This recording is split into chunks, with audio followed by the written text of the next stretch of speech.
Boa tarde a todas, todos e todos. Meu nome é Eliel Machado, sou professor de Ciência Política do Departamento de Ciências Sociais da UEL, Universidade Estadual de Londrina, e coordenador do projeto de extensão, deste projeto de extensão, América Latina Pulsa, América Latina Tiembla, que ora promove estes seminários, que estamos fazendo aqui.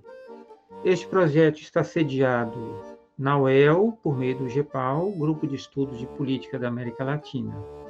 Ele conta também com as participações de professores e estudantes de duas outras universidades brasileiras, a Unesp de Marília e a Universidade Federal da Fronteira Sul, e de seus respectivos grupos de pesquisa, que são o GEA, Grupo de Estudos de Teoria da História em Althusser, Marxismos, Política e Sociedade, e MEP, Marxismo, Estado, Política e Relações Internacionais.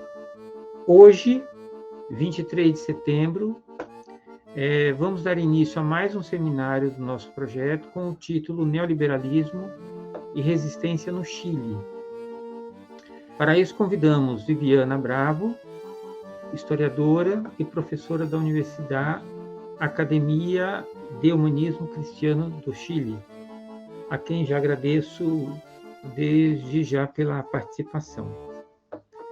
Combinamos dela fazer uma exposição de uns 30 minutos, aproximadamente, e depois abrimos para as participações dos presentes. Lembramos que este evento está sendo gravado e depois também será disponibilizado na íntegra no nosso canal do YouTube. Antes de iniciarmos, portanto, vou pedir que cada um se apresente. Podemos começar com a Viviana, e depois ela vai nos conhecer a partir das apresentações individuais. Eu posso fazer uma chamadinha aqui pela tela, para ficar mais pela minha tela, Aí facilita. Ok? Tudo bem? Então, vamos em frente. Viviana, tua apresentação. Iniciamos com tu. Começo, então, Célia? Quer que apresentemos nós outros primeiro? Mais fácil, não? Sim. Sim. Carolina Soares. Oi, boa tarde. Estão me ouvindo? Então, eu sou a Carolina, sou formada em Ciências Sociais pela UEL. Entrei no mestrado de Sociologia em 2020, no ano passado. Sou orientanda do Eliel e minha linha de pesquisa é no marxismo, no feminismo marxista. Estou estudando a questão da exploração do trabalho das professoras do ensino básico no período da pandemia. Estou no projeto com o Eliel faz 2 anos, quase 2 anos. Graças. Jair.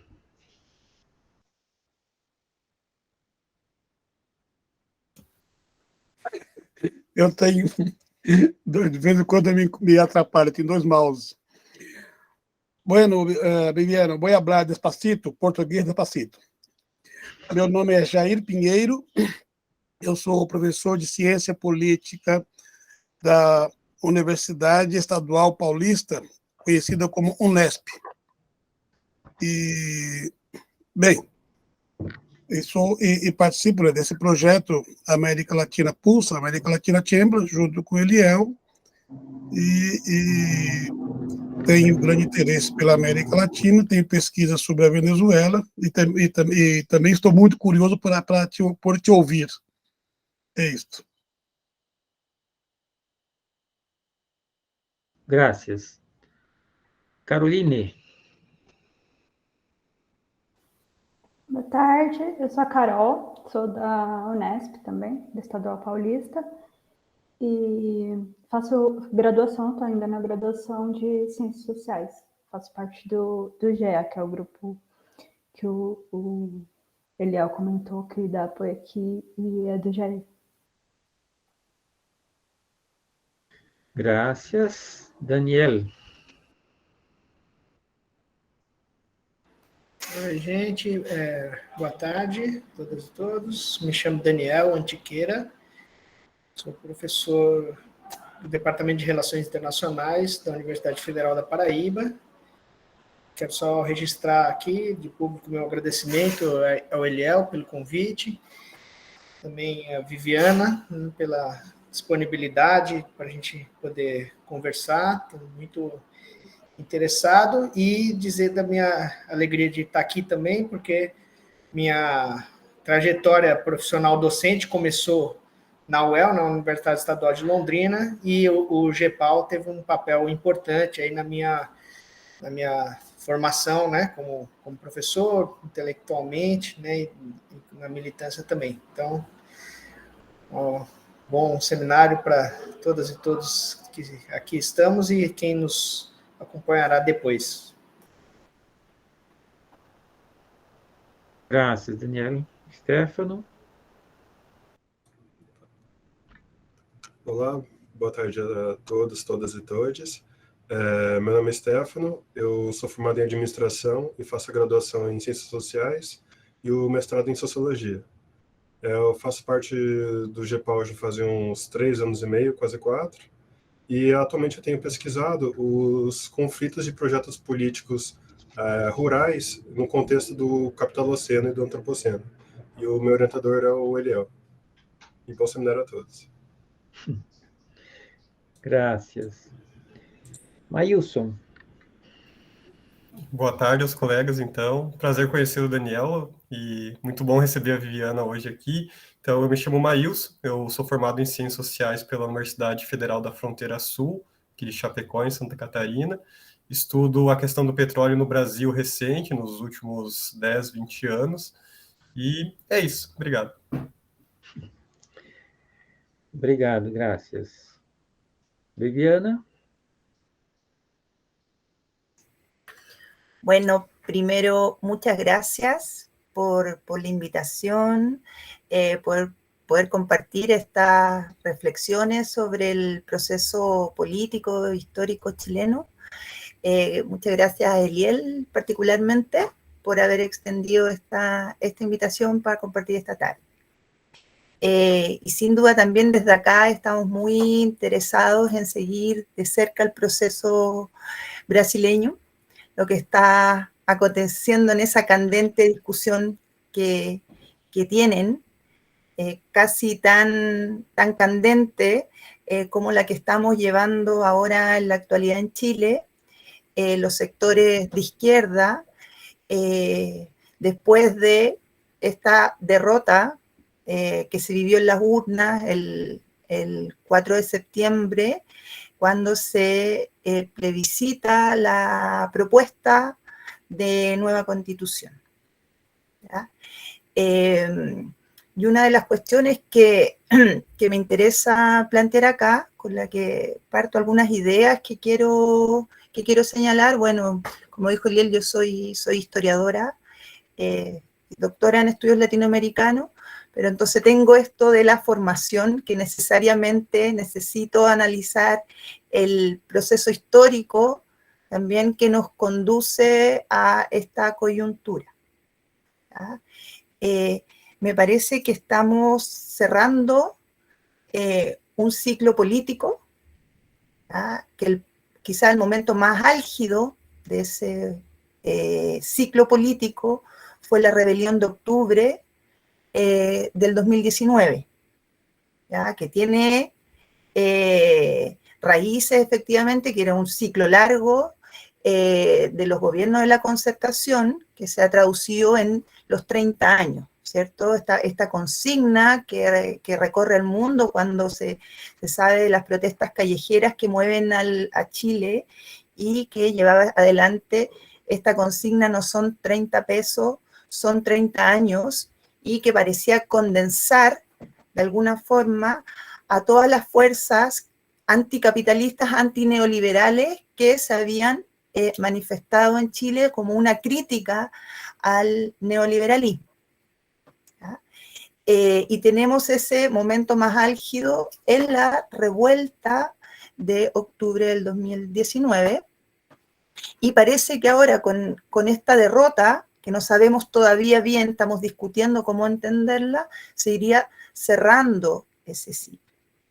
Pero más que el cierre de ese ciclo a través de la derrota del movimiento popular, me parece que lo que se está demostrando aquí es el desgaste de la propuesta progresista de conducción. Acá lo que está en cuestión, me parece, son los puntos programáticos que había levantado ciertos sectores que podríamos decir progresistas, gradualistas, aliados del movimiento popular, pero que mostraron de alguna forma tempranamente las limitaciones.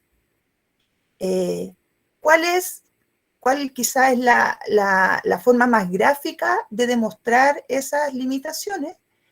Fue que durante el primer año del gobierno de Boric, un año se demoraron en consolidar una alianza estratégica con la exconcertación que gobernó el país durante 30 años. O sea, esto fue muy rápido.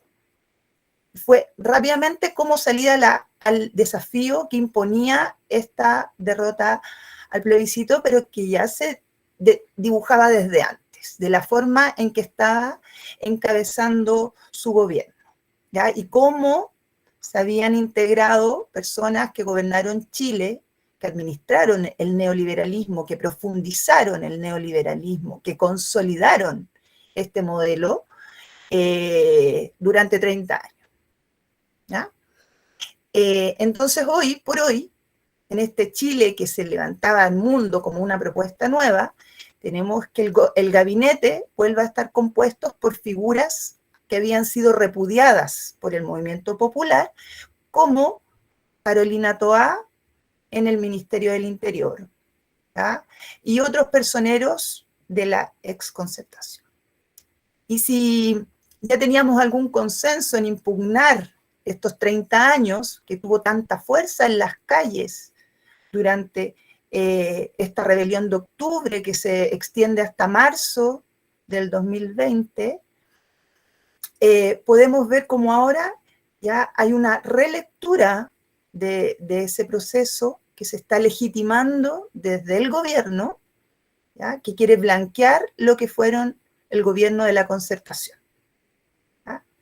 Hace pocos días, que unos 3 días atrás, 4 días atrás, por darles un ejemplo, el embajador de Chile en España, una reunión en un foro económico, se atrevió a decir algo que no tenía nada del otro mundo, lo que coincidíamos en que parte del malestar, del hastío que había llevado a las razones de la revuelta del 2019, eran las medidas de la exconcertación, la administración del modelo durante esos 30 años, la profundización además de la desigualdad en términos de distribución del ingreso, por ejemplo, en lo que coincidíamos, y fue impugnado por el mismo gobierno.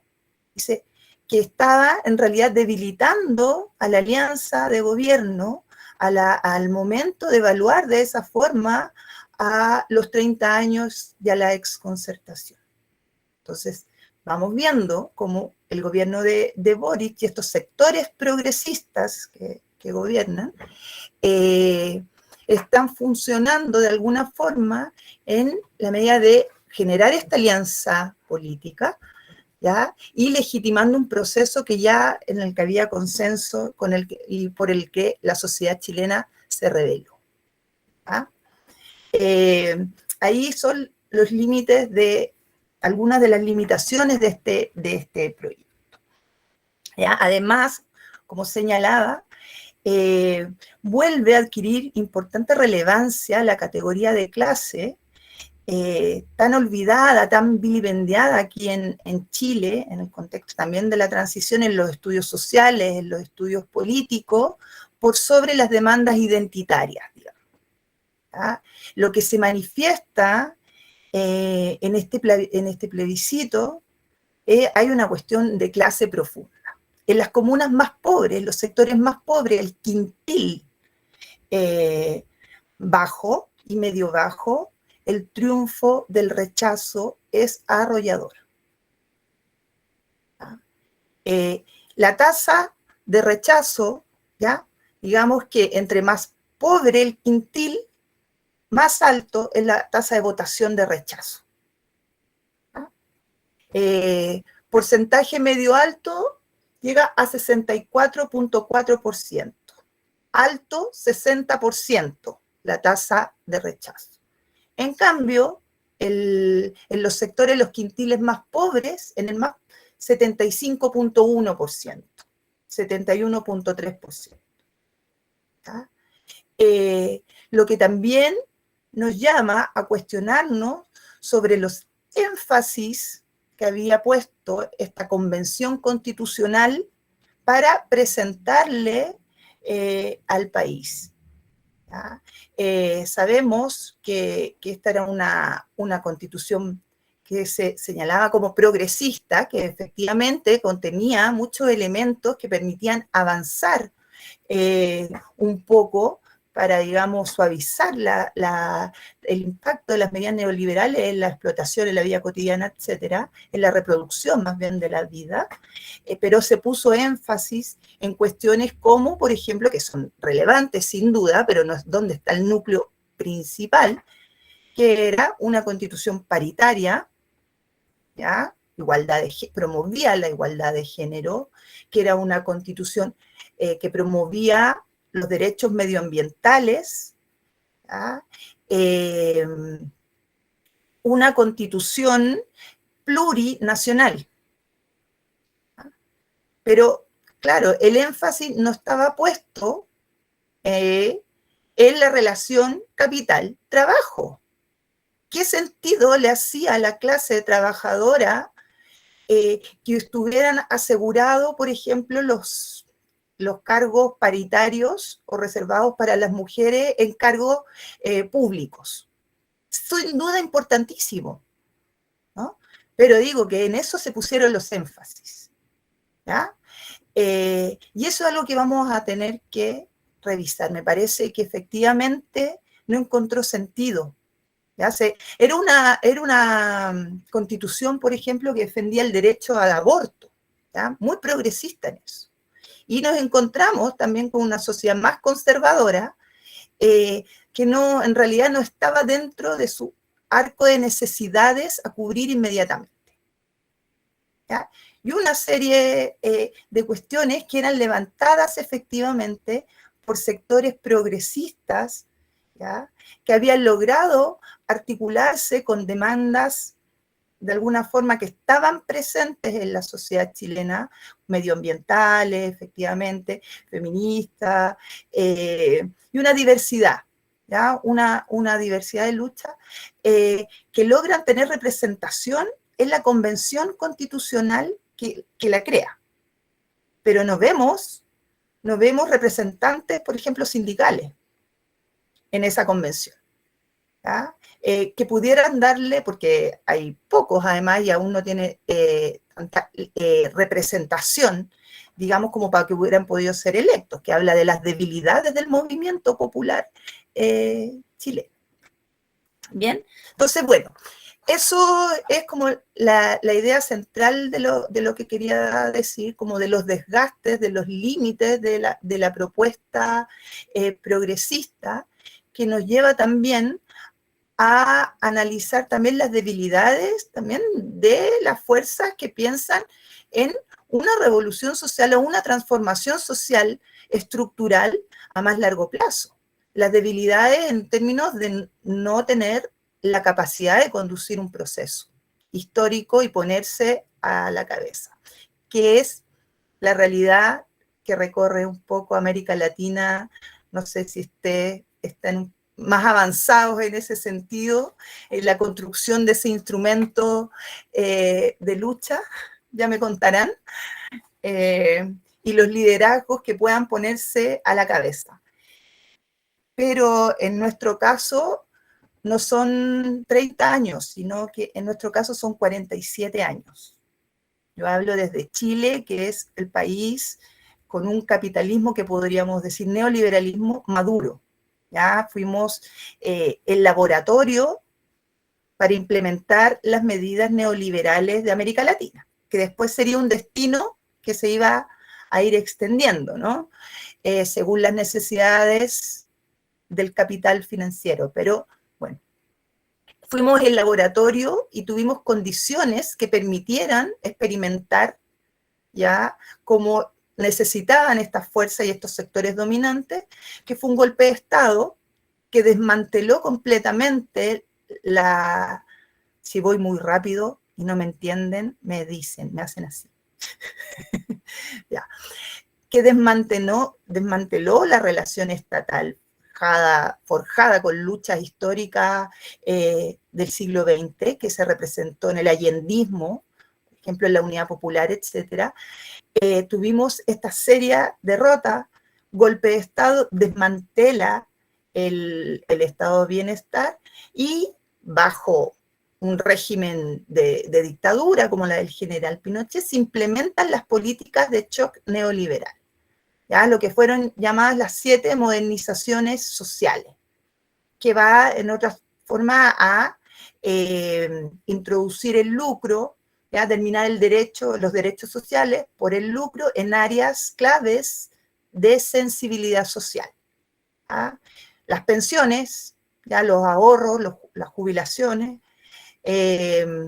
salud, educación, privatizado, ya se introduce esa lógica ya dentro de esas instituciones, la minería, por ejemplo, y una cuestión fundamental, el código laboral, que desincentiva la organización laboral sindical y merma el derecho a huelga, ¿ya?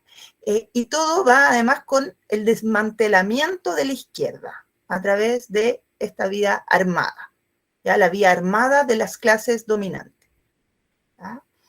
De a poco a poco se articula una resistencia que tiene continuidad con la lucha contra el modelo neoliberal en dictadura, en contra de la Constitución del 80 implementada por Augusto Pinochet con Jaime Guzmán. Entonces, tempranamente, la lucha por una nueva Constitución está dentro de esas protestas y de esas demandas, ¿ya? Eso no es de ahora, no es una demanda que surge en la revuelta del 2019 y ni siquiera durante los gobiernos de la Concertación, sino por organizaciones de izquierda que tempranamente en dictadura levantan la necesidad de una asamblea constituyente, ¿ya? Una oposición que cuestiona el modelo, que es parte de la plataforma común reivindicativa de la oposición a la dictadura, ¿ya? ¿Por qué me detengo en esto? Porque hasta ese momento la oposición a la dictadura, ya compuestas por las fuerzas que van a gobernar Chile durante los 30 años, ¿ya? Esos 30 años, coincidían en impugnar el modelo, en llamar a una asamblea constituyente y juicio y castigo a los culpables. Pero poco a poco, el pacto de transición a la democracia, de cómo salimos de la dictadura, va abandonando esta plataforma común de la oposición, ¿ya? Y vamos sacando. Entonces, ¿quiénes van a negociar con la dictadura la salida civil o la salida pactada? Van renunciando a demandas que eran parte de nuestra plataforma de lucha. Entonces, primero sacamos la renuncia del general Pinochet y el juicio al ejército y a las Fuerzas Armadas, ¿ya? Para poder negociar, decían, ¿cómo vamos a negociar si están estas personas impugnándonos? Ya, bueno, saquemos eso, ¿ya? Después, saquemos lo de la Asamblea Constituyente, ¿ya? Porque lo que nos rige es la Constitución del 80 y lo que va a ordenar nuestras conversaciones y va a asegurar la estabilidad del país después de la dictadura. Para afuera. Lo único que iba quedando, porque era un poco ya más subjetivo, no se podía materializar, era la impugnación al modelo. ¿Ya? Pues vamos a ver que prontamente estos gobiernos de la transición, la democracia cristiana, el Partido por la Democracia, el Corte Socialdemócrata, ya el Partido Socialista Renovado, por supuesto, que crean esta alianza que llamamos la Concertación, van a gobernar Chile después de la dictadura. ¿Ya? Y si aún quedaba la propuesta de impugnar el modelo, lo van a esconder y lo van a olvidar. Y por el contrario, lo van a profundizar, consolidar. Y lo que no había privatizado Pinochet, lo va a privatizar los gobiernos de la Concertación. Carreteras, la parte del cobre que nos quedaba, etc. Pero poco a poco, en esa transición, se empiezan también a rearticular las luchas sociales y populares. Costó muchísimo, muy fragmentadas, efectivamente, porque había un pacto, además, este pacto quería consenso, ¿ya? La necesidad de este consenso social, de terminar con la efervescencia, de terminar con la crítica para poder gobernar. Este no era el momento de la movilización de los movimientos sociales, de los partidos de izquierda, no. Era de la clase gobernante, de la casta gobernante, más bien, ¿ya? Y de los sectores dominantes. Y poco a poco comienzan, como les digo, a articularse luchas. ¿Quiénes son quizás los primeros en articular la lucha contra gobiernos, como estaban administrando los gobiernos de la Concertación el país? ¿Ya? Y la profundización del modelo, bueno, los primeros son todavía familiares de detenidos de desaparecidos, emprendedores de la memoria, que ponen en el tapete la necesidad del juicio y castigo a los culpables, ¿ya? De reivindicar a los luchadores sociales, etc. ¿Ya? Y también los estudiantes. Prontamente vamos a ver a un sector muy dinámico, ¿ya? Del sector estudiantil, las movilizaciones estudiantiles comienzan a rearticular el cuestionamiento al lucro en la educación, ¿ya? Con un planteles universitarios, la Ley General de Universidades de 1981, ¿ya? Que establece el cobro. O sea, nosotros tenemos universidades públicas, pero se pagan, ¿ya? Y se concursa, y si quieres, se concursan los fondos, todo. Ya está la lógica, ¿ya? Del mercado instalado también en las universidades y en los establecimientos secundarios, ¿ya? En la educación secundaria que depende de las municipalidades. Y y tienen que endeudarse los estudiantes para poder estudiar. ¿Ya? Entonces viene el cuestionamiento muy potente, que hizo mucho sentido en la sociedad chilena, en contra del endeudamiento. ¿Por qué las clases trabajadoras y las trabajadoras tienen que endeudarse para que sus hijos puedan estudiar? Y también reproduciendo la lógica del consumo, la lógica también del modelo, que es la esclavitud por deuda, ¿cierto?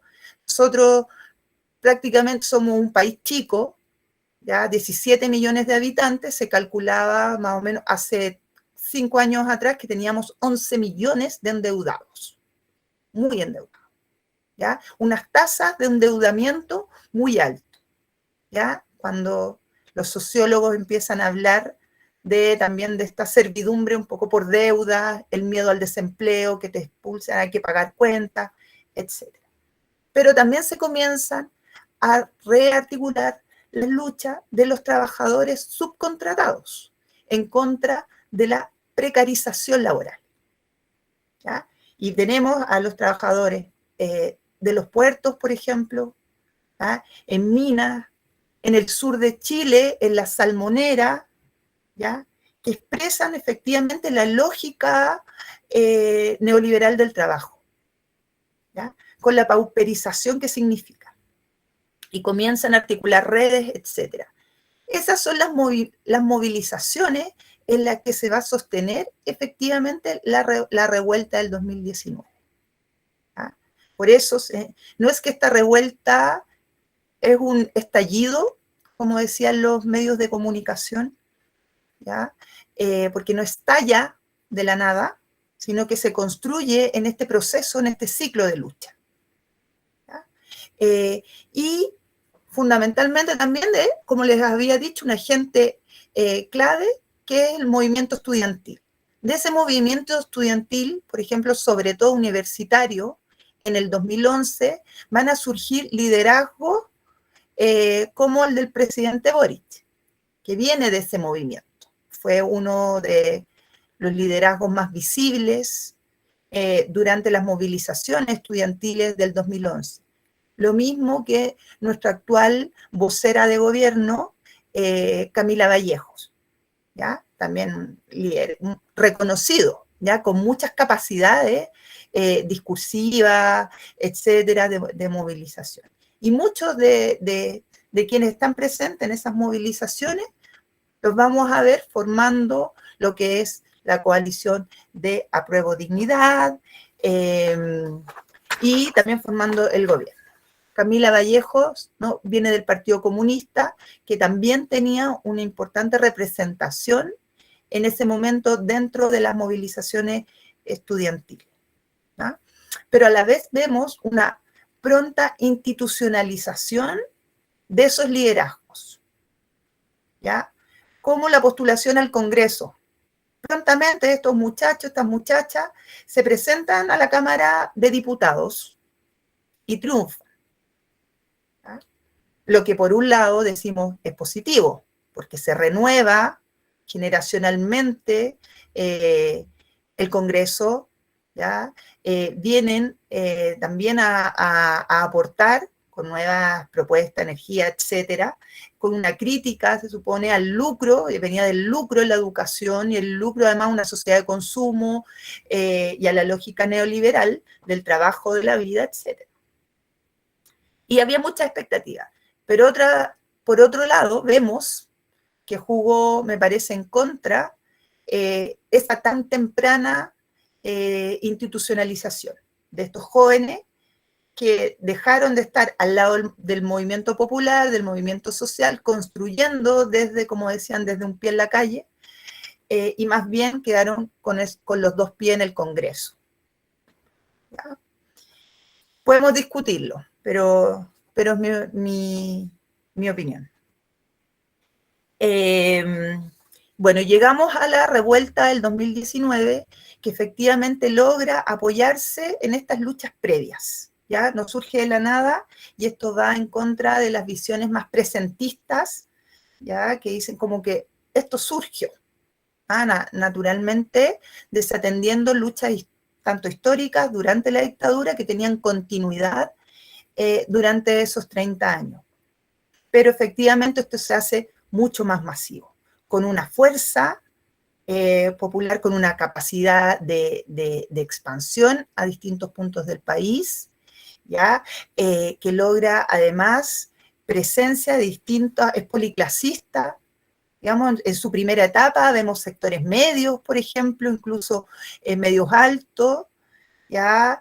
De edades, con posición etaria muy diversa además, legitimando la violencia como forma de lucha para enfrentar además estos 30 años, ¿ya? Con los que se rebelaban, porque esto venía por el alza del transporte, pero el alza del transporte sabemos que solo fue un elemento detonador. Las causas subyacentes era el neoliberalismo en la vida cotidiana, experimentarlo durante 47 años, 30 años, etc. ¿Ya? Los días anteriores, muy poco antes de la revuelta, veíamos a ministros de Estado, en ese tiempo gobernaba la derecha, Sebastián Piñera, humillando a la población. ¿Ya? Subían los precios de los alimentos y el ministro de Agricultura nos mandó a comprar flores porque estaban más baratas, burlándose. ¿Ya? El ministro de Salud señaló que había que levantarse más temprano para no tener que hacer fila en los consultorios médicos. Levántense más temprano, hace bien madrugar. ¿Ya? El desdén de los sectores dominantes, ¿ya? Como, bueno, si no tienen recursos para arreglar una escuela, hagan una lotería, ¿ya? Organicen un bingo. Fueron varias, ¿ya? Que se fueron presentando. Ese desdén, esa humillación, hizo levantar la consigna de la lucha por la dignidad. ¿ya? Y la consigna que acompañó a los 30 pesos también fue hasta que la dignidad se haga costumbre, una dignidad que parecía estar siendo arrebatada durante estos años, ¿ya? Sin límite, hasta que una sociedad dijo, hasta aquí nosotros aguantamos. ¿Ya? Y uno de los elementos distintivos que reivindico es también la legitimidad que tuvo el uso de la violencia. ¿Ya? Pero uno de los elementos, junto con muchas formas de lucha, ¿ya? Artísticas, por ejemplo, la ciudad se llenó de arte, música, los muros como medios de expresión popular también eran galerías, etc. Cierres de calle, grupos musicales, etcétera, junto con bombas molotov, con barricadas, con distintas formas de manifestar el descontento. Pero uno de los hitos quizás más relevantes fue la huelga general del 12 de noviembre, ¿ya? Que ha quedado, que quizá no se contempla en muchos de los análisis políticos, ¿ya?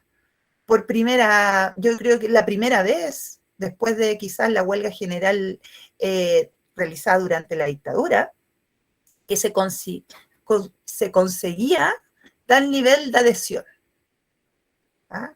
Con organizaciones de peso histórico convocando además, como la Central Unitaria de Trabajadores, ¿ya? El movimiento No Más AFP, muy importante durante estos años, que no lo había señalado, que es el movimiento en contra de la privatización de los fondos de pensiones, de las administradoras que son las que juntan el dinero de los jubilados para después repartir.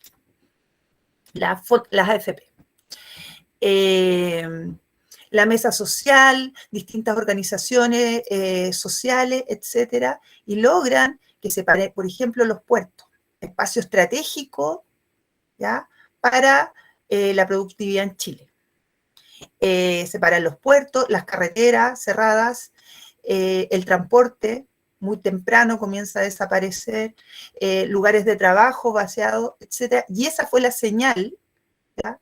Para que las clases dominantes dijera, a ver, ya, podíamos soportar de alguna forma la destrucción de la línea de metro, transporte público, todo, pero esta ya es una señal de articulación. ¿Ya? Esta es una señal y este es un paso adelante porque efectivamente logra una amplia adhesión, ¿ya? Acompañado de movilización. Entonces, marcaba un momento ascendente de lucha. 2 días más tarde, 3 días más tarde, se negocia, puertas cerradas, el Pacto por la Paz y la nueva Constitución. ¿Ya? Es ahí, en esa inflexión, donde está la verdadera derrota. ¿Ya? Cuando sectores progresistas con la derecha, con la exconcertación, negocian una salida a esa crisis política. ¿Ya? Negocian un amarre. Dicen, ustedes quieren una nueva constitución, pero va a ser bajo este cuadro. ¿Ya? Vamos, una serie de requisitos, ¿ya? Como un quórum de 2/3 para aprobar cualquier iniciativa. Tiene que regirse el plebiscito según las elecciones del Parlamento, y etcétera. Y una serie de letra chica que iba amarrando un poco este poder constituyente al poder constituido, que era el Parlamento, que en ese momento de la revuelta popular era la institución más impugnada, ¿ya? Del país, junto a Sebastián Piñera, que se pedía su renuncia, la caída de Piñera, y se veía que caía, ¿ya? Y le salvaron, digamos, le salvó la cabeza ese pacto. Ahí estuvo la verdadera derrota. Lo otro fue ya ir administrándolo un poco. Derrota para el movimiento popular, ¿ya?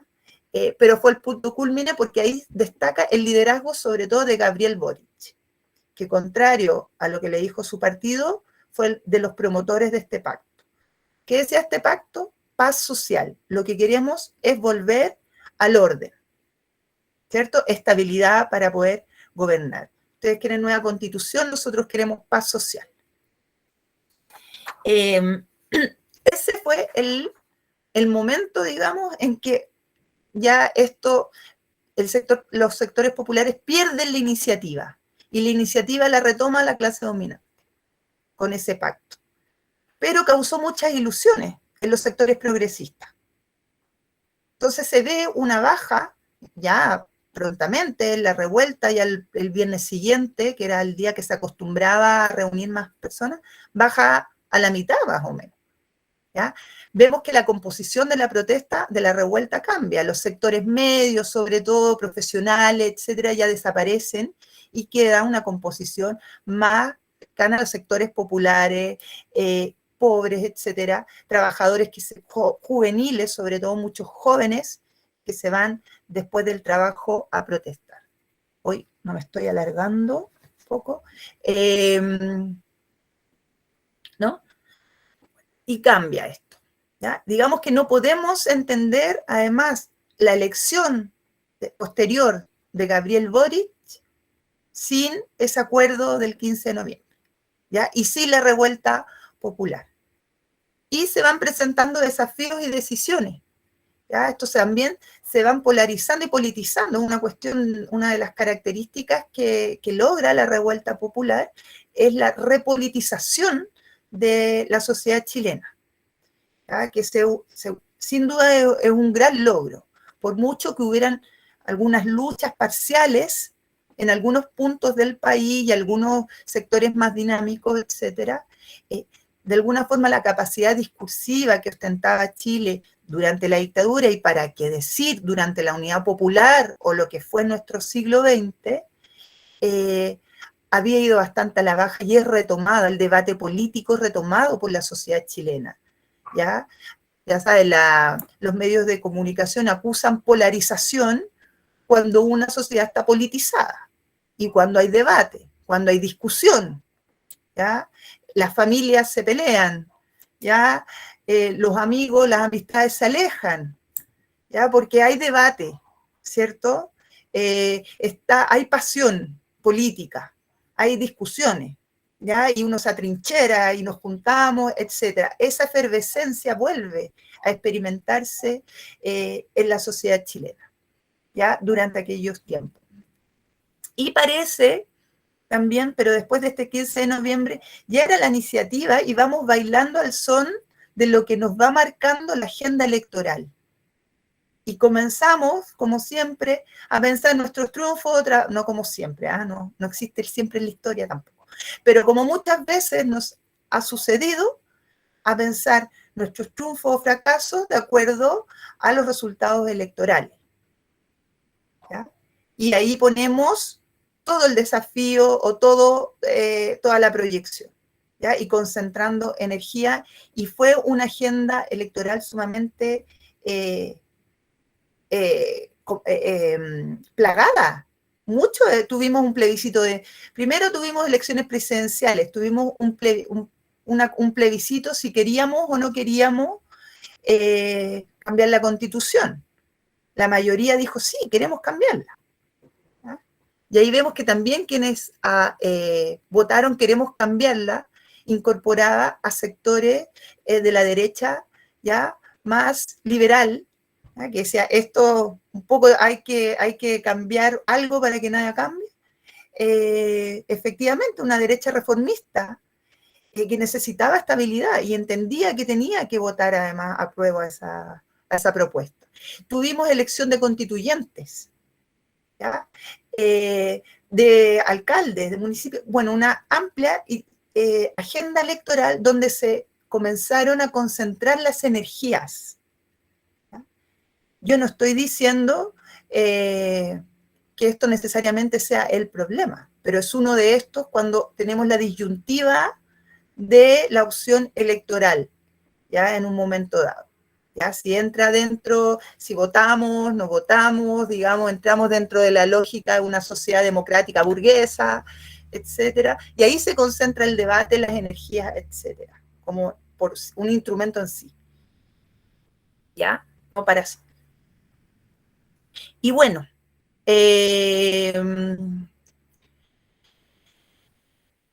llegamos al final al triunfo de Boric, con muchas expectativas además, porque se había puesto la contradicción progresismo-fascismo. Así estaba un poco alineada la fuerza, y gana Boric. La cantidad de votos que sacó Boric es prácticamente la misma, un poco más, un poco menos, que la que sacó el apruebo ahora, en esta última votación. Alrededor de 6 millones de votos, 6.200.000, 6.400.000 de votos. Ya, para que nos hagamos una idea. Y con muchas expectativas, mucha gente confiando en que efectivamente venían transformaciones importantes para la sociedad chilena, que iban a ser incorporadas demandas básicas, sobre todo que venían del movimiento estudiantil. ¿Ya?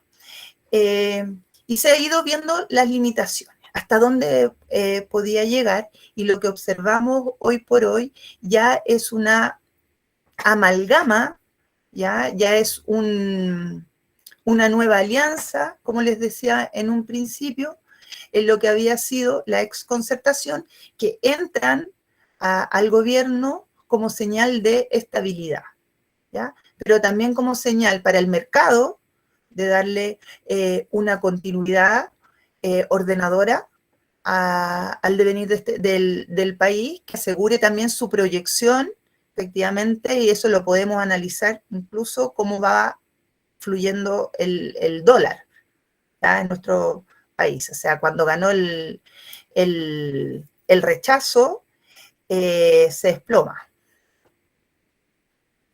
¿Ya? Se potencia el peso chileno de nuevo en el mercado internacional, por ejemplo.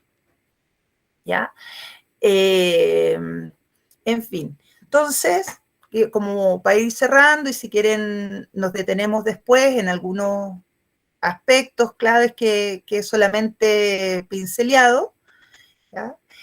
Me parece que estamos efectivamente ya ante una derrota de este sector progresista, mostró más bien los límites, pero lo que más me preocupa a mí es que si de alguna forma la concertación en su momento sirvió para legitimar el modelo heredado por la dictadura, ¿ya? Consolidándolo, como les decía, profundizándolo, algo que ni siquiera la dictadura había podido lograr.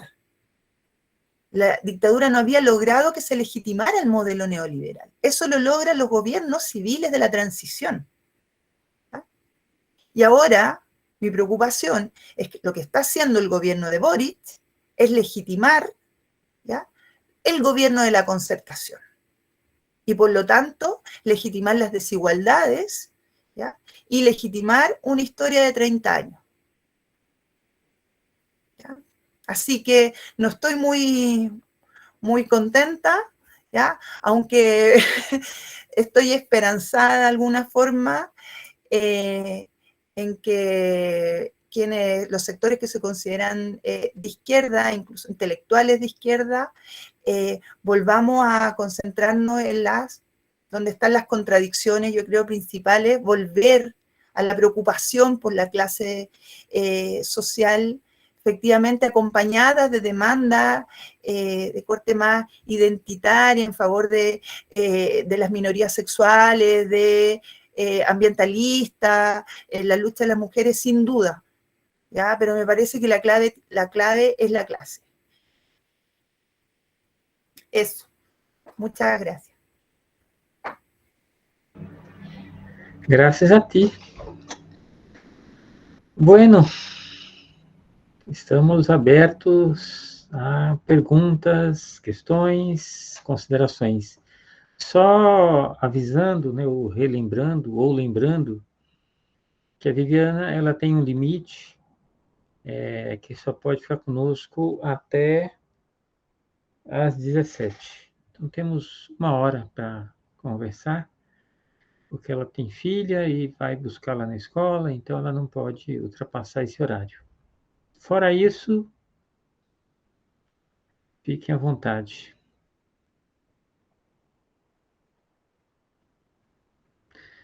Muchas gracias, Viviana.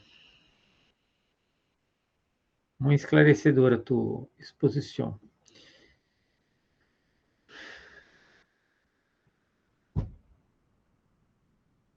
Jair. Jair.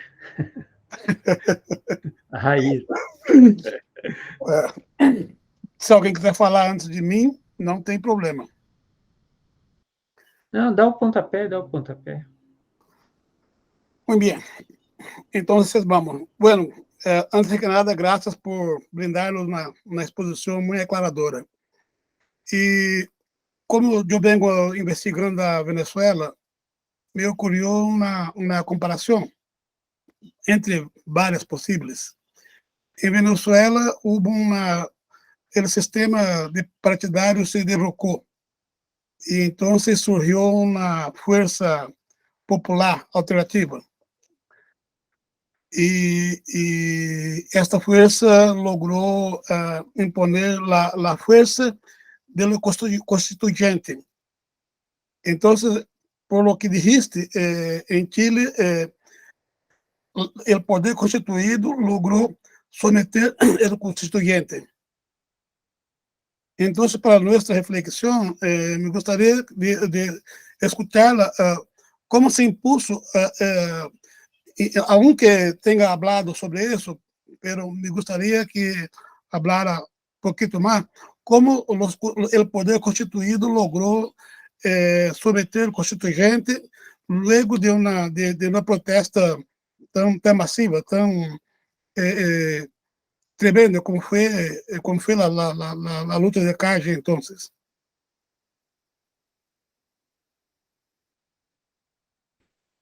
¿Contesto de inmediato? Sí. Sí. Gracias, Yaur. Sí, mira, primero el poder constituyente estaba en un momento, como señalaba, de ascenso, ¿cierto? Tenía la iniciativa, digamos, sobre todo en ese momento en que se expresa en la huelga general, ¿ya? Con la capacidad de paralizar puntos estratégicos y sectores estratégicos. Digamos que la iniciativa va a ser retomado por personeros, representantes de partidos políticos que están representados en el Parlamento, ¿ya?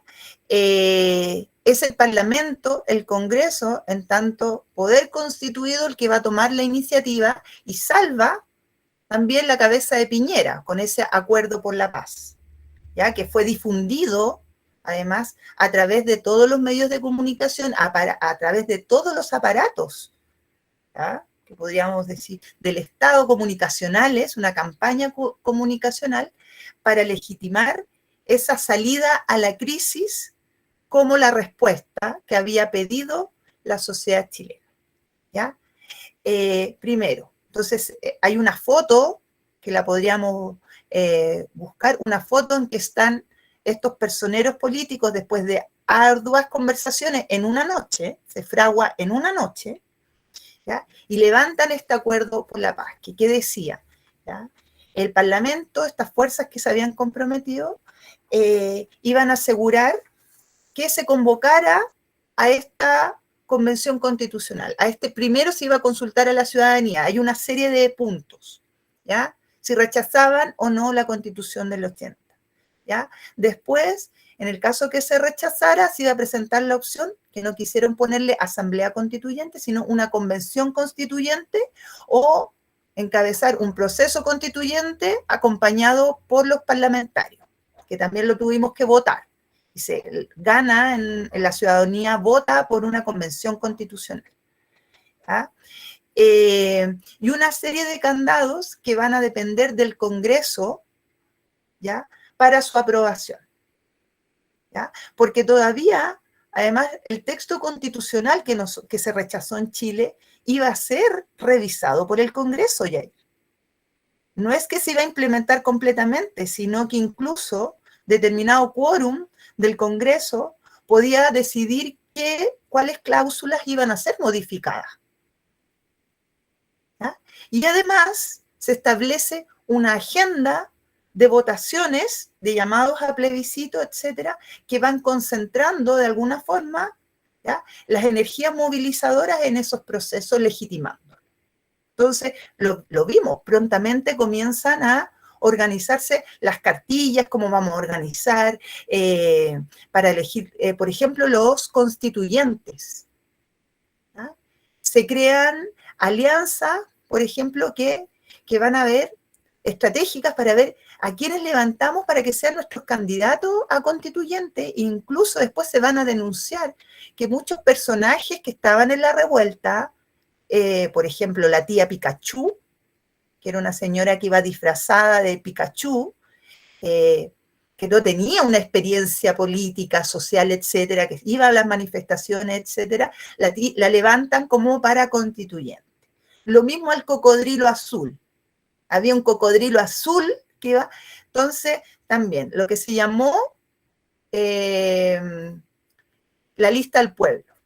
¿Ya? Y tiran incluso a Rojas Vade, que era un chico que decía que tenía cáncer, está rapado, no sé si conocieron ese caso, que la gente lo quería mucho porque iba a luchar por la salud, etcétera, que después se descubrió que no tenía cáncer, pero también es un personaje que esta maquinaria inventa, ¿no?, para participar en esa convención constitucional. Tiene muchísimo, por eso la gente va perdiendo credibilidad en ello. Entonces, se va reduciendo ahí, ¿ya? Y va perdiendo esa credibilidad. Y así, el poder constituido, ¿ya?, va retomando la iniciativa y el protagonismo. Tanto es así que hoy está en manos de ellos. ¿Ya? Hoy el proceso constituyente está en el Parlamento. Y depende cómo se pongan de acuerdo, cuánto se va a demorar esto. Y la derecha, que cree que triunfó, efectivamente, gozando su momento, tiene la pelota y dice, yo aún no la tiro a la cancha para que juguemos, tiene que ser bajo mis tiempos, mis condiciones, etcétera, ¿ya? Y digamos que ahí está concentrado nuevamente el debate, olvidando que ya la gente, de hecho, en un plebiscito de entrada, había votado por una convención constitucional con representación popular, etcétera, que luego, bueno, sabemos en lo que se convirtió, pero era una demanda, ¿ya? Y están muy confiados.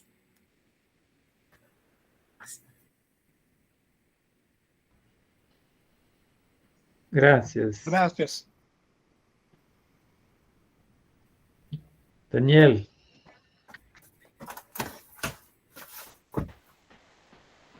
Obrigado, Viviana. Muito obrigado pela exposição. Eu vou falar em português, porque é o único jeito que eu sei. E olhe lá, mais ou menos ainda, mas vou falar devagar. São 3 questões. A primeira, queria entender melhor, se você pudesse explicar mais, em que medida o governo de Boric pode cumprir o papel de legitimar a concertação. Isso não é evidente pelo menos para mim, né, essa leitura, né? Então, se você puder explicar um pouco melhor. A segunda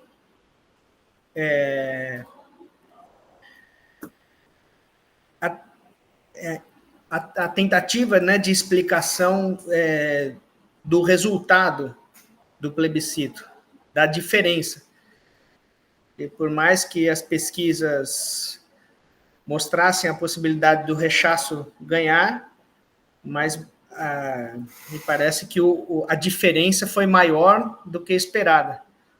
Então, não sei se, por exemplo, a adoção do voto obrigatório possa ter tido algum peso ou não, no sentido de o poder econômico ter um peso maior nesse resultado. Então, se você pudesse falar disso. E a terceira e última, e mais importante, na sua avaliação, qual a possibilidade de uma retomada das ruas, né? E se um governo como o atual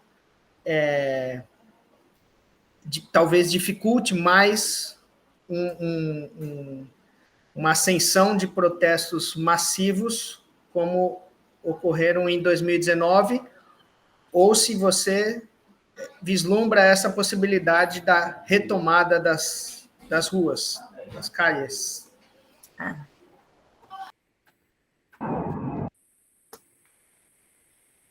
Mira, ¿en qué medida puede la primera legitimar a la concertación? Primero, la legitima con un cambio de gabinete a los días del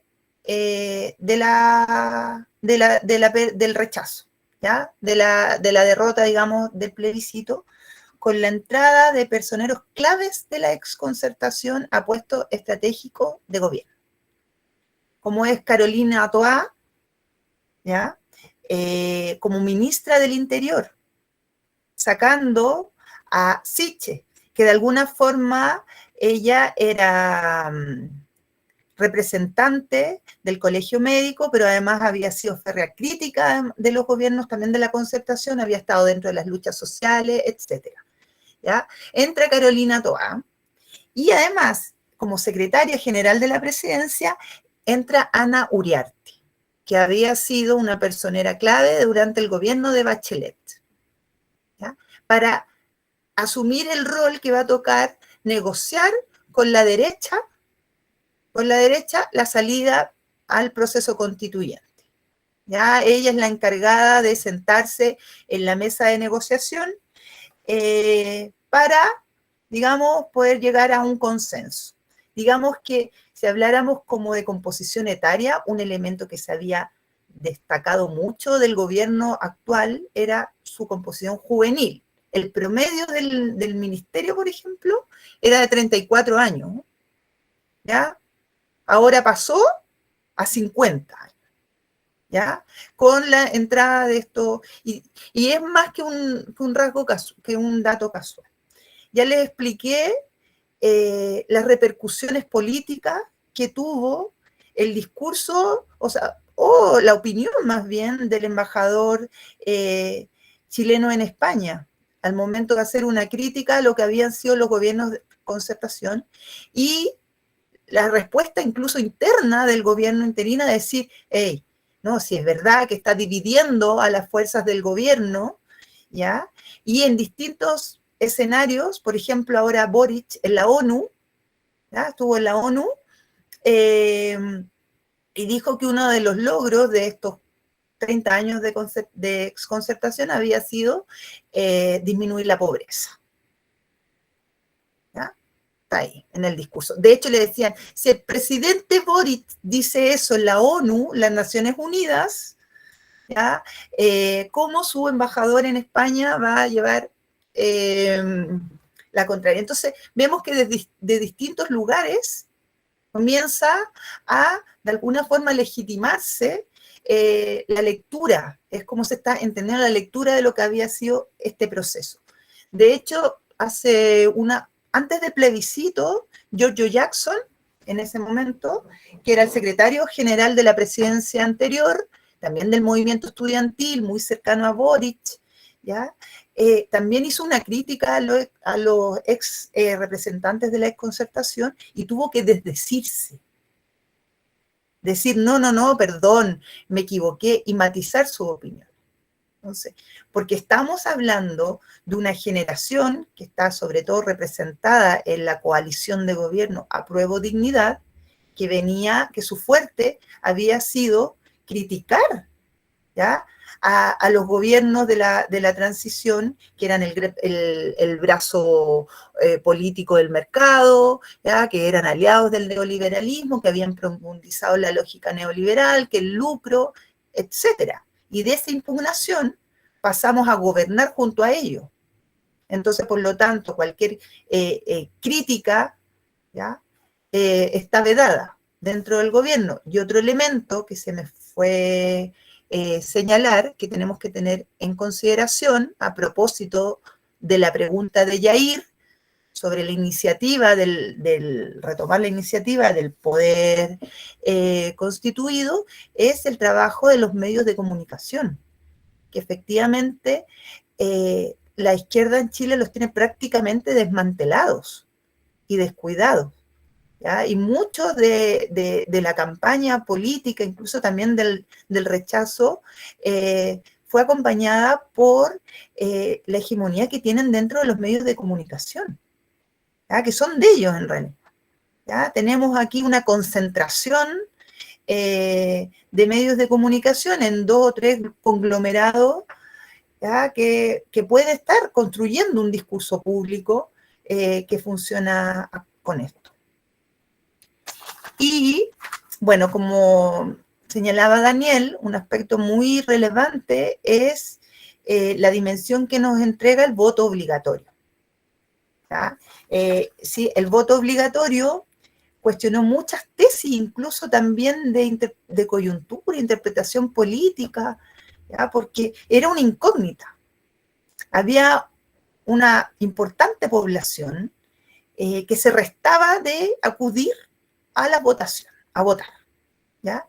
Y por mucho era interpretado como una postura incluso política, ¿eh? Esto era como el partido de los abstencionistas, que se consideraban que de por sí eran aliados antisistémicos, ¿ya? No votan porque rechazan al sistema, en realidad, porque lo cuestionan, porque no van a participar de las elecciones democrático-burguesas, etc. Entonces se pensaba que esos abstencionistas iban a ser, en un momento dado, iban a ser aliados, ¿ya? Que había, efectivamente, era una postura activa, ¿ya? Era un voto activo. Y ahora que hubo voto obligatorio, uno dice, la postura política se hubiera demostrado al anular, ¿ya? La tasa para anular fue muy baja, ¿ya? Lo que vemos acá es más bien un rechazo, ¿ya? Y en sectores pobres, sobre todo muchos jóvenes y mujeres, que todos decían, pero mujeres, si esta era una propuesta feminista increíble de avanzada, ¿ya?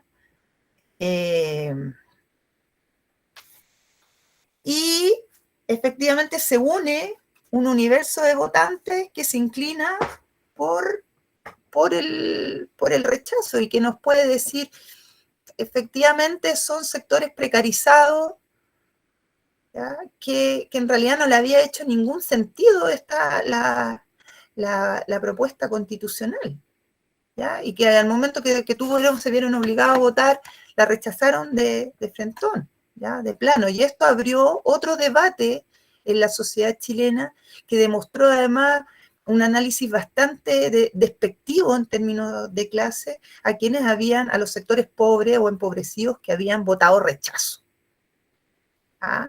Mucha gente que se dice de izquierda, etcétera, diciendo que los pobres no entienden nada, que se merecen lo que tienen, que en definitiva son sectores conservadores, muchos se fueron deprimidos para la casa, que ya no van a participar en ninguna lucha más, que la gente quiere lo que se merece, y fueron, como decimos acá, roteados, que es decir, como lo más despectivo que hay. En vez de entender el proceso políticamente, es una mirada bastante con desdén, despectiva, pequeña burguesa, para analizar además el voto de los sectores más empobrecidos, ¿no?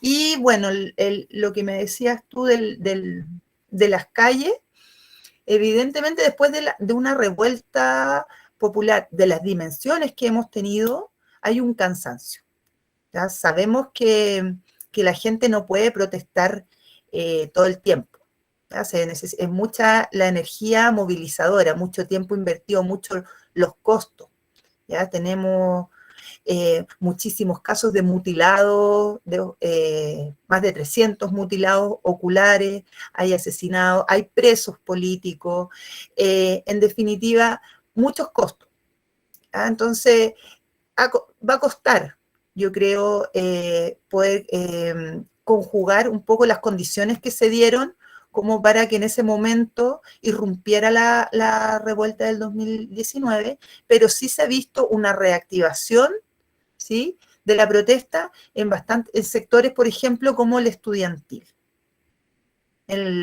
Los secundarios, que siempre son un actor de punta, son jóvenes, están en el colegio, que dicen, ustedes se sienten derrotados, pero esta derrota no es nuestra, porque nosotros y nosotras ni siquiera votamos, ¿ya? No tenemos edad para votar, ¿ya?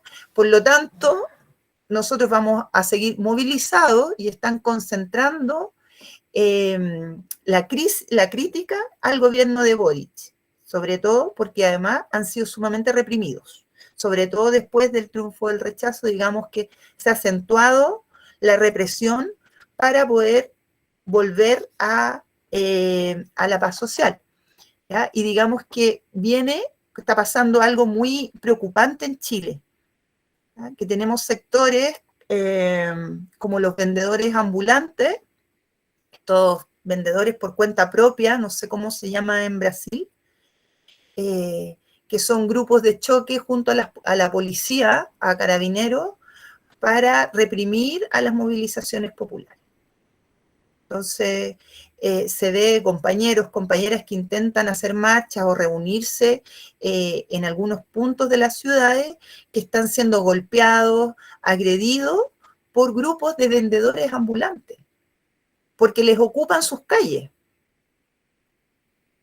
Entonces, también esto nos lleva a bastantes cuestionamientos, que en la universidad cuesta a veces decirlo, porque hay a veces una idealización de lo que llamamos pueblo, que sin conciencia política en estos momentos puede ser incluso aliada de la fuerza reaccionaria y de carabineros, ¿ya? Y están comandando de alguna forma la tarea, la represión de limpiar las calles para poder vender ahí tranquilamente, porque efectivamente en el centro, cuando hay movilizaciones, llegan las bombas lacrimógenas, el carro lanzagua, etcétera, se prolonga durante bastante tiempo, y claro, lo que ellos consideran que las calles son de ellos, es su lugar de trabajo, y se están produciendo cada vez más esos encuentros.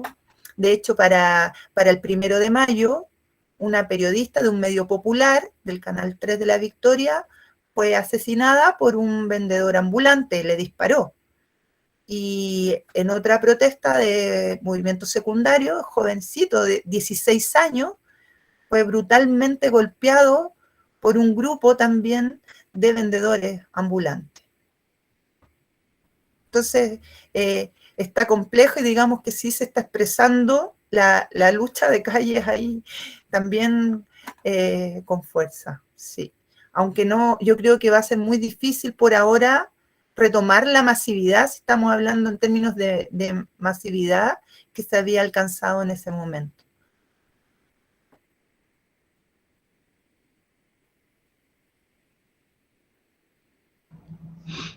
¿Alguien? Entonces yo. Viviana, yo he leído tu texto, me gustó bastante, mucho. Empecé muy entusiasmado con el proceso y me quedé muy triste con el final.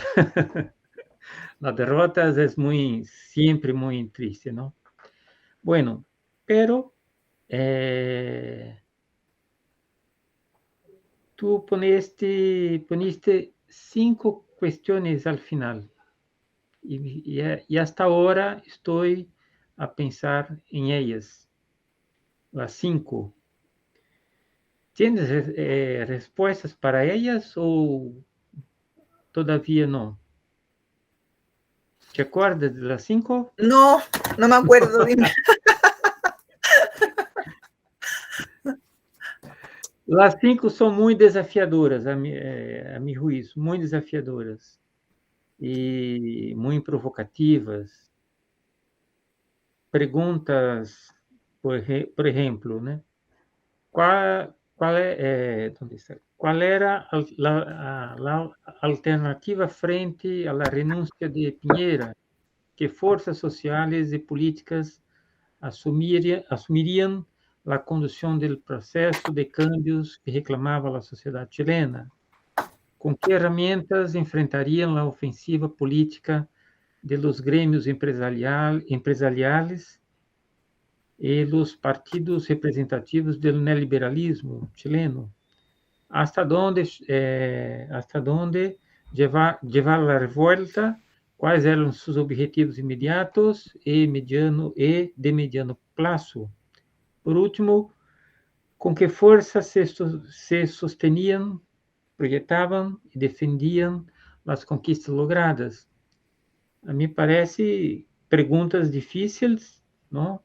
Después de una derrota popular, y me pregunto, me quedaron en la cabeza estas preguntas todas, si tienes alguna respuesta. Y una otra que también me parece importante es que una de las consignas más importantes de la revuelta de 2019 era que Chile sería la tumba del neoliberalismo. Y pregunto, esta consigna foi completamente descartada, abandonada, ou há alguma luz em el governo de Boric, que me parece que não há, pero como se queda esta possibilidade, que é, me parece, o fundo de toda força popular, não? De la protesta. Pero Ariel, las respuestas también nos van a dejar tristes a esa pregunta tan compleja, porque efectivamente la revuelta tenía sus limitaciones, ¿ya? Serias, y las podemos llevar, ¿ya?, a nuestra historia de lo que había sido el desmantelamiento político de no solamente de los cuerpos intermedios, ya de la operación, las políticas antisindicales de la dictadura, ya, y en otras instancias de organización social, sino también en el mismo tejido social que de alguna forma se había rearticulado a través de partidos políticos, pero también organizaciones que estaban del lado y que hablaban por la clase trabajadora y por el pueblo, ¿ya? Que tienen cierto protagonismo durante la dictadura, pero vamos viendo cómo esto se va perdiendo durante la transición y se impone ya definitivamente la lógica del neoliberalismo, que no solamente es una lógica de reproducción, sino que también es una lógica muy potente en términos culturales, ¿ya? Que eso son transformaciones más lentas pero más persistentes, el individualismo, ¿ya? Que va calando, etcétera, y que ha llevado a una fragmentación del campo de la izquierda en Chile, que se va rompiendo y rompiendo cada vez más, ¿ya? Hablando desde el campo, digamos, revolucionario, por ejemplo, ¿ya? Quienes están esperando por lo menos que sea la tumba del neoliberalismo Chile. Entonces no contamos, y esa era la gran debilidad de la revuelta, con un instrumento orgánico, ¿ya?, capaz de aglutinar, de darle conducción y establecer elementos programáticos, ¿ya?, como salida además a la revuelta, porque la pregunta legítima era: cae Piñera, pedimos la cabeza del rey, ¿verdad? ¿Y quién asume? ¿Quién tenía la capacidad, además, el liderazgo de poder cohesionar a todo este movimiento, a estas masas, o por lo menos un estado general, digamos, que dijera de conducción, para allá vamos? Pero no era así. Teníamos quizás lo más cercano a un referente aglutinador, era la mesa social, ¿ya?, que incluía a diversas organizaciones sociales que levantaban cada una distintas demandas en contra de aspectos del neoliberalismo, ¿ya? No sé, pues, las pensiones, medioambientales, etcétera, que juntas eran una crítica al modelo neoliberal, pero que no habían logrado cohesionarse y que tenían cierta representatividad en esa mesa social en la que estaba además la Central Unitaria de Trabajadores, que en un momento tuvo mucha presencia histórica, pero que terminó siendo la oficina laboral del gobierno, ¿no? Como ya prácticamente cooptado por los gobiernos también de la Concertación. Y tampoco gozaba de tanta credibilidad, pero bueno, ahí estaba. Y no asumieron cuál hubiera sido quizás una otra salida, el llamado a una huelga general indefinida, que era como el paso siguiente que uno decía después de esa huelga general, ¿cierto? Me parecía como en términos tácticos. Y no tuvieron la capacidad o no lo quisieron hacer, ya no se lo plantearon para asumir esa nueva tarea. Y la mesa social, más bien, después del triunfo de la huelga general, desaparece. Y después del Pacto por la Paz, le da el pie nuevamente al poder constituir. Entonces, en ausencia, volvemos a esta vieja discusión, ¿no? Si la necesidad de este instrumento, del instrumento de lucha. ¿Ya? En ausencia de ese instrumento, la iniciativa la tomaron muy pronto los sectores dominantes. ¿Ya? Primero a través de la represión, ¿ya? Que no les resultaba, y después a través de este pacto por la paz. ¿Ya? Entonces, ese fue el llamado y que no podía lograr tan rápido. De hecho, era el escenario que cualquiera que se crea, no sé, marxista, revolucionario, etcétera, soñó, si esto estaba ardiendo. Chile ardía por los cuatro costados, masas movilizadas, capacidad discursiva. Era el momento soñado, pero nadie tuvo la fuerza, la capacidad de ponerse a conducir ese proceso. Y cuando uno lo decía, bueno, pero ¿por qué estás esperando el partido, etcétera? Sí, estoy esperando el partido para que podamos conducir esto, porque si no la iniciativa la van a tomar nuevamente los sectores dominantes. Y no la tuvimos, Eliel. Nuevamente se notó ese vacío. Hubo quienes dijeron que lo que había que fortalecer eran las asambleas populares, que comenzaron muy interesante, una iniciativas territoriales que comenzaron a discutir, ¿ya? Y a pensar cómo salir del neoliberalismo, cómo debería ser una nueva Carta Magna, una nueva Constitución, que debería contener esa Constitución, y se levantaron cabildos populares, asambleas territoriales en distintos puntos del país. ¿Ya? Lo que se esperaba era que la Convención Constitucional estuviera íntimamente ligada a esos cabildos y a esas asambleas. ¿Ya? Y también se esperaba, que era una de las peticiones, que hubieran algunos plebiscitos o consultas intermedias sobre las medidas que se estaban consultando y muchos procesos de vinculación que no hubo. ¿Ya? Y que también fueron mermando, digamos, al poder constituyente. Y esas asambleas también fueron poco a poco desapareciendo. Tampoco tuvieron la fuerza y muchas de iniciativas que surgen al calor de la revuelta, capacidad de continuar en el tiempo.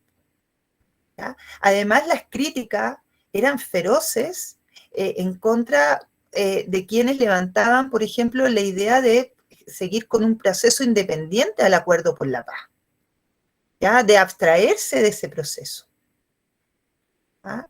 Eran feroces. Entonces comienzan a enfrascarse las discusiones en otros temas que van desviando eso. Entonces, bueno, si Chile va a ser la tumba del neoliberalismo, yo creo que sí lo va a hacer.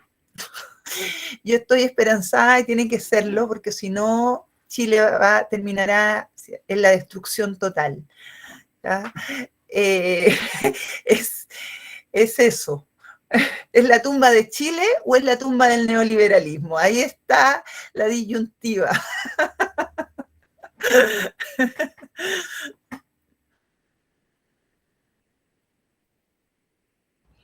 Aqui em Brasil não há esperança para a tumba do neoliberalismo. No hay que esperar, pero no podemos perder las esperanzas, compañero. Eu la perdi.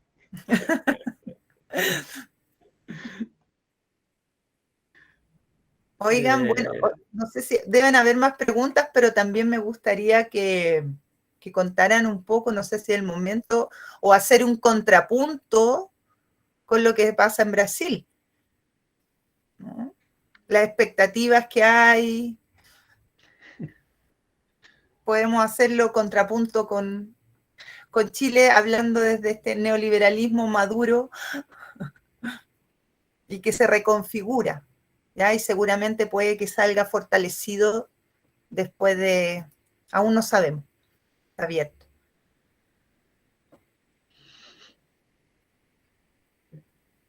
Interessante. Podemos fazer, claro, não há problema. ¿Quién se anima? Quem se anima? Quem se anima? Yo veo que Jair se anima. O Milson. Los que não hablaram hasta agora. Quer falar, Maílson? Pode ser, posso falar um pouco. Até quando a Viviana falou da questão do governo estar fazendo piadas com a população, né, sobre saúde, sobre a educação, sobre o preço das mercadorias, eu lembrei muito do governo que a gente está vivendo hoje, né, que é um governo neoliberal também, que, na economia pelo menos, né, mas com um viés ideológico muito forte, fascista, né, mas a gente vê muito isso, né, de realmente fazer piada com questões que são muito importantes para o povo, né, como o preço dos alimentos, como foi durante a pandemia também, né, realmente, assim, uma falta de cuidado com o povo, né, um abandono do povo, tratar o povo, assim, com total desrespeito, né. Então, acho que houve isso também no Brasil, e isso também influenciou muito nas eleições atuais, eu acho, né, que também jogou muitas pessoas que são de longa trajetória, né, neoliberais de direita a escolherem o outro lado, né, que é a candidatura do PT. Claro que no Brasil a situação de lutas sociais ela está muito distante do que aconteceu no Chile, né? Então acho que nem um governo que foi um governo que precarizou muito o trabalho, que precarizou a saúde, que precarizou a educação, que fez piada com a situação das populações mais pobres, nem isso, né, levou ao fortalecimento dos movimentos no Brasil, né? Então acho que a gente vive um momento assim de movimentos sociais que está muito distante desse ânimo de luta de rua, né? Então tudo acabou sendo depositado na esperança de uma nova eleição de um governo que tivesse outro viés, né? Mesmo que não seja um viés tão progressista assim, né? Que não tenha promessas tão progressistas e tão de uma mudança tão significativa, né? Mas acabou que se depositou toda a esperança do povo mais pobre se depositou nessa eleição, né? Eu acho que é esse cenário que a gente tem hoje, né? Ao invés de a gente ir para a rua fazer... Até porque tem toda uma questão também da violência, tudo, o pessoal também tem medo desse Estado que está sendo aparelhado por um movimento fascista que se criou no Brasil, né? Mas eu acho que é isso, acho que a gente perdeu muitas ruas, né? O 7 de setembro mostra muito isso, que a gente perde as ruas para movimentos de direita, né? Que estão muito mais fortes, né, nesse sentido do que o movimento de esquerda. Então, acho que é um momento difícil para os movimentos sociais no Brasil e que se deposita muita esperança na eleição de um novo governo, né? Que pode não se mostrar tão efetivo assim, né, como aconteceu no Chile também, né? A gente sabe que existem muitos limites para o que o governo progressista consegue fazer, né, dentro de um cenário capitalista neoliberal que vem antes desse governo, né? Então o neoliberalismo ele coloca muitas amarras, né, mesmo que assuma um governo com um viés mais progressista. Então acho que apesar de ser diferente, é parecida ainda, mesmo assim, a situação dos dois países, né? Saindo de um governo neoliberal para um governo progressista, mas vendo todas as limitações disso.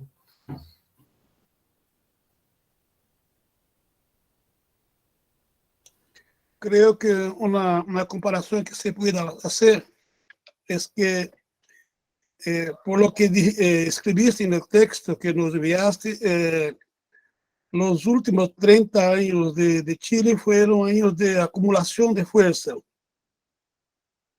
Y en Brasil se pasa lo contrario.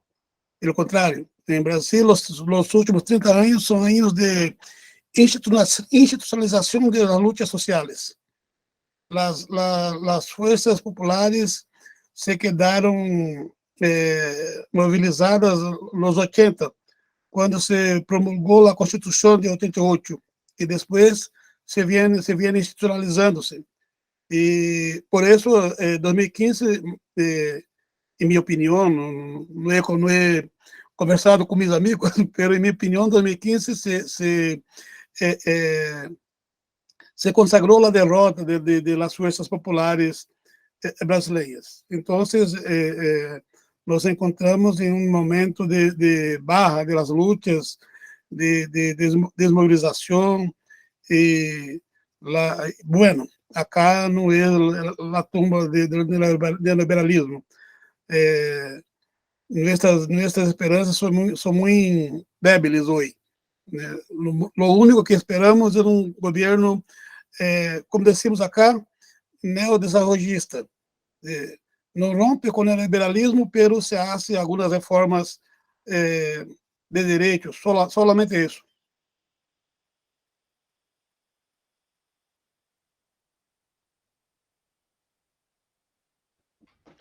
Acá vivimos o golpe de 2016 todavía, a hoy. Vivimos o golpe que sacó Dilma del poder. Entonces, hay uma barra, como dijo Jair, muito grande. Pontualmente, sim, com algumas manifestações, pero pontuais. Não. Há muitos anos que não hacemos uma huelga general, por exemplo. A generação de Maílson, de Caroline, de Carolina, não conhecem, Stefano, não conhecem o que é uma huelga general, como hicimos há muitos anos no passado. Não conhecemos. Então, é um momento muito difícil. Eu penso que o próximo governo deve ser o governo de Lula, imagino que sim, pero já com todos os acordos para garantizar a estrutura neoliberal. Não sei se vai incluso a se repetir um governo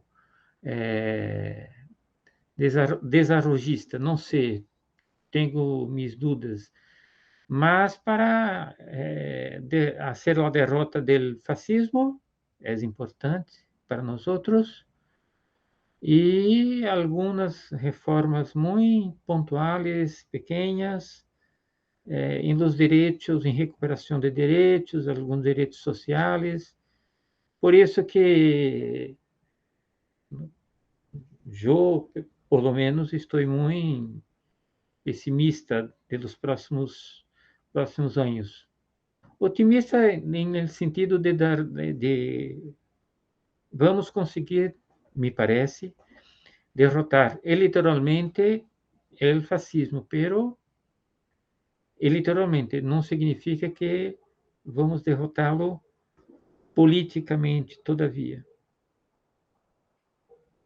Vai demorar muitos anos para isso, muito tempo. Se a gente for enterrar o neoliberalismo aqui no Brasil, vai ser num caixão vazio, né?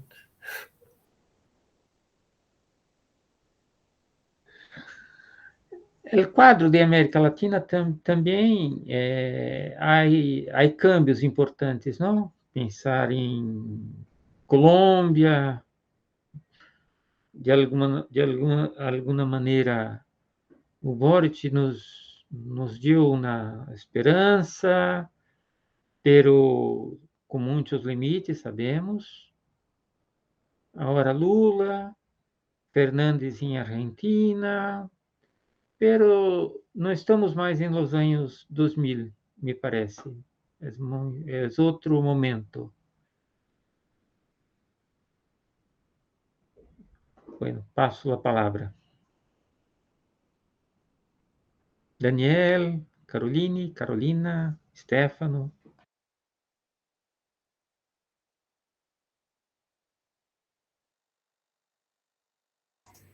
Se quedaron tristes, tan como...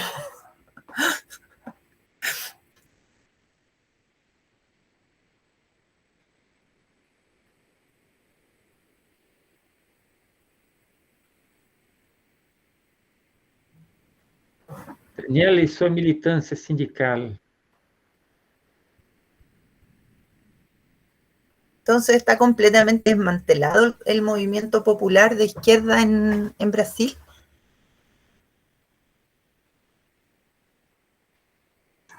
Hay algunos movimientos como los sin tierra, los sintéticos, pero no alcanza una repercusión nacional, no alcanza a articular una agenda nacional de los movimientos. Entonces, estamos derrotados por ahora. Yo creo que tenemos potencial de movilización que se puede apostar en el futuro cerca alguna lucha popular, pero ahorita no lo creo. Uh-huh.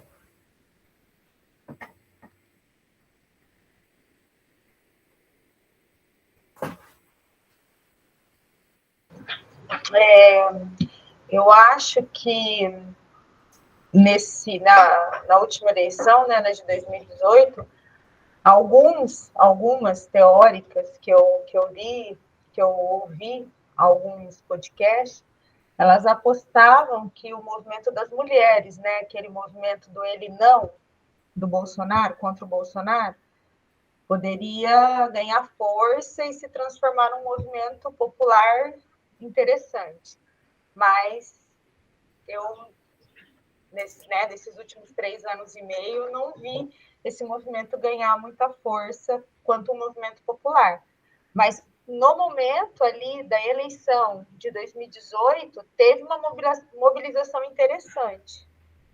Mas acredito que foi só ali. Nas pesquisas mostram a rejeição dele entre as mulheres, mas também não consigo ver um passo para se transformar num movimento popular de fato, né? E num movimento de esquerda, porque aí não é um movimento rico em um debate de esquerda, nem um debate da mulher trabalhadora, nada nesse sentido. Uhum.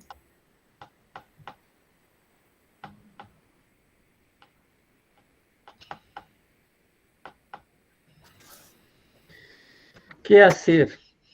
Ese es el mayor triunfo de las fuerzas conservadoras en nuestro continente, ¿no? La atomización de las luchas sociales, pero además la impugnación a alternativas políticas que cuestionan la totalidad del modelo. Entonces, cuesta demasiado, son muchos los elementos contra los que hay que jugar. Y efectivamente, con estos gobiernos, este nuevo ciclo 2.0 de gobiernos progresistas en América Latina, yo creo que las expectativas tienen que ser más reducidas, incluso que la versión anterior. Que ese es uno de los problemas, el concentrar tantas expectativas, cuando como que las energías transformadoras se concentren ahí. Lo veíamos acá, por ejemplo, lo que levantó Boric, porque venía del movimiento estudiantil, porque era joven, porque venía desde las calles, etcétera, aunque había estado muy tempranamente en el Congreso, institucionalizado muy tempranamente, sin más trayectoria política en las calles, por ejemplo, o en la organización popular. y prontamente fue, yo diría, cooptado también, pero quizás son las expectativas que le entregamos a estos sujetos, ¿no? Y lo hemos conversado aquí en Chile, vamos a tener que comenzar a intentar caracterizar a lo que llamamos el movimiento progre acá, le llamamos los progre. Porque no es lo mismo que el progresismo clásico como lo entendíamos, en términos de reformista, gradualista, etc. Parece el fenómeno político que observamos en estos progres es distinto. Es distinto. Y ni siquiera algunos aspiran al proceso de reforma. Pero ponen énfasis en otro aspecto.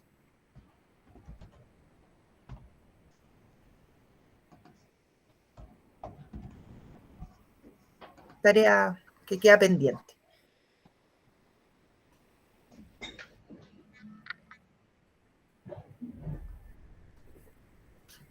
Posso?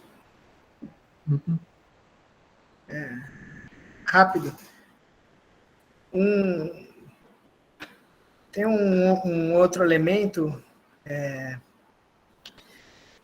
eu não conheço muito isso no Chile, que é o elemento da religião. Pelo pouco que eu conheço, a Igreja Católica tem um peso muito grande, um setor mais conservador, mas que tem uma faixa etária um pouco mais velha, né? Assim, que expressa isso.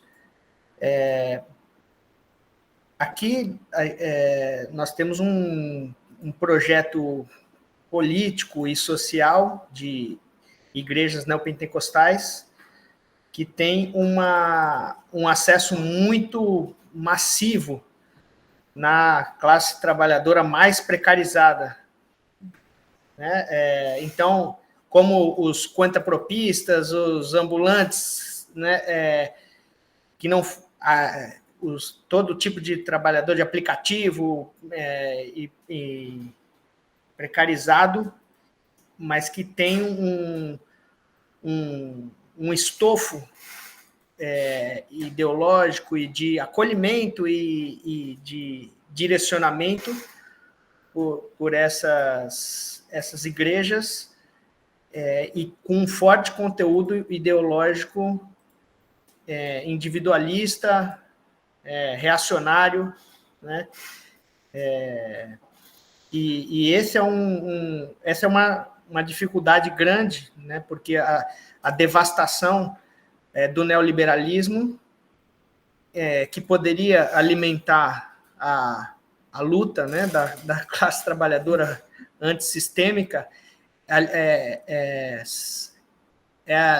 alimenta a desgraça, alimenta essas redes, né, de poder, com poder não só ideológico, mas econômico, político, social muito, muito grandes.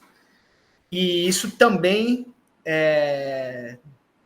limita o próprio debate político sobre o que se pode ou não construir como proposta, né? Assim, então, é só esse elemento. Eu não sei como é aí, é isso que eu digo, não tenho conhecimento o papel que esse elemento religioso tem nessa, como contenção mesmo, né, ou dificultador da construção de uma perspectiva massiva antissistêmica. Viviana, Viviana, si quieres, por ahora, si quieres, pode hacer tus considerações al comentar la cuestión levantada por Daniel. ¿Qué tal? Tus consideraciones finales. ¿Puede ser? Sí, para ir cerrando. Acá pasa muy similar, nuestra experiencia en ese sentido es semejante ha avanzado con fuerza acá le llamamos la iglesia evangélica, ¿ya? Con mucho arraigo en sectores populares precarizados, y ha ido ganando terreno a la iglesia católica. De hecho, que antes habían tenido bastante presencia en estos sectores y nosotros tenemos de alguna forma una trayectoria de una iglesia que había sido, en eso, la que se ubicaba a nivel de base, muy comprometida, ya con comunidades cristianas de base, desde los años 60, que habían logrado tener trabajo político en poblaciones, incluso algunos religiosos, religiosas participando en tomas de terreno, en la lucha contra la dictadura, etcétera, y de alguna forma era bastante progresista esa iglesia católica que estaba en las comunidades, a diferencia del clero, ya más del alto cargo del clero. Ya había digamos que también se diferenciaba acá la iglesia, y fue perdiendo mucho terreno, sobre todo con esto de los abusos sexuales, etcétera, en que estuvieron involucrados gente también reconocida. Y va ganando a contrapelo peso la iglesia evangélica, también en sectores que se están despolitizando. Muchos militantes, incluso de izquierda, de sectores populares, se insertaron en las iglesias evangélicas y con un discurso sumamente conservador. De hecho, fueron quienes también lideraron la propaganda acá del rechazo.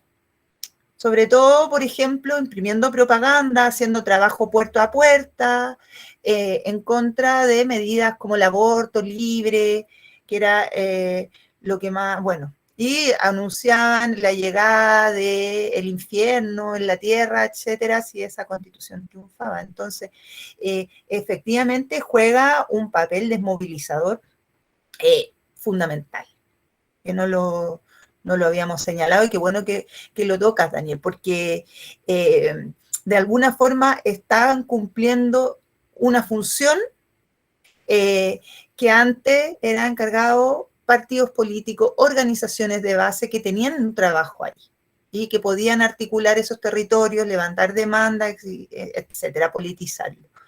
Y juegan en contra. ¿Bien? Pero bueno, para ir cerrando, muchas gracias por esta invitación, este intercambio. Como yo les decía, soy historiadora, entonces también tengo presente que la historia es más larga, ¿ya? No se detienen los procesos sociales, sabemos de triunfo y cruentas derrotas, hay mucho reflujo, retroceso, pero esto también se va moviendo, ¿ya? Y yo creo que tenemos que tener esa impronta, esas ganas además de transmitir que se puede efectivamente generar condiciones de posibilidad, lograr alguna vez un referente que aglutine, que ponga en cuestión la totalidad del modelo, no solamente estas luchas fragmentadas, y logremos que en América Latina entera sea la tumba del neoliberalismo. Gracias, Viviana, de nuevo, muchas gracias. Así sea. Eso, así que sea, así sea. Muchas gracias. Espero que en otro momento vuelva a participar, será muy bienvenida. Está bien? Agradeço também a todos os demais que participaram e eu vou encerrar a gravação por aqui. Buenas tardes para todos e todas.